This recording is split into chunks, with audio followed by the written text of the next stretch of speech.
नमस्कार दोस्तों, आज हम रामायण की ऐसी कहानी को सुनाने जा रहे हैं जो शायद ही आपने पहले सुनी हो।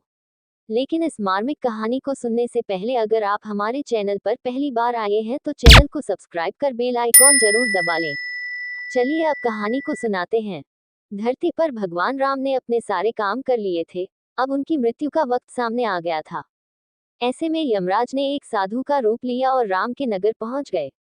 वो राम के महल पहुंचे और उनसे मिलने का वक्त तय किया। फिर वो श्री राम से मिले और उन्होंने उनके बीच होने वाली बातों को सबसे छुपाकर रखने की शर्त रखी।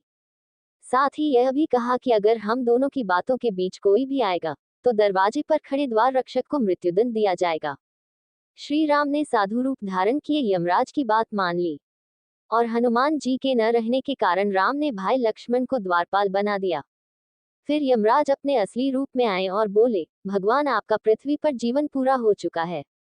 अब आपका अपने लोक लौटने का वक्त आ गया है। यमराज और भगवान राम के बीच बातचीत चल ही रही थी कि उसी वक्त दरवाजे पर ऋषि दुर्वासा पहुंच गए।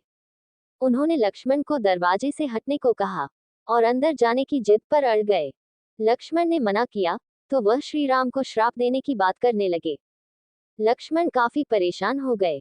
अगर श्री राम की बात नहीं मानी तो उन्हें मरना होगा और अगर ऋषि की बात नहीं मानी तो श्री राम को श्राप लगेगा। इस स्थिति में उन्होंने एक मुश्किल फैसला लिया और ऋषि को अंदर जाने दिया।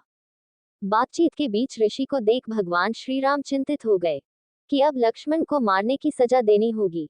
ऐसे में भगवान राम ने लक्ष्मण को नगर से निकाल दिया। लक्ष्मण ने अपने भाई के वादे को निभाने के लिए सरयू नदी में जाकर जल समाधि ले ली। लक्ष्मण के बारे में जानने के बाद राम बहुत दुखी हुए। फिर भगवान श्री राम ने भी जल समाधि लेने का फैसला किया। श्री राम भी सरयू नदी में जल समाधि लेने के लिए निकल पड़े। उस वक्त वहां भरत, शत्रुघ्न, हनुमान, सुग्रीव और जामवंत भी मौजूद थे। देखते ही देखते भगवान श्री राम सरयू नदी में समा गए। कुछ ही देर बाद नदी के अंदर से भगवान अपने विष्णु रूप में सबके सामने प्रकट हुए। उन्होंने अपने भक्तों समेत वहां मौजूद हर किसी को दर्शन दिए। इस तरह भगवान राम धरती पर अपने जीवन को पूरा कर स्वर्ग लौट गए। सभी भक्त बोले, जय श्री राम।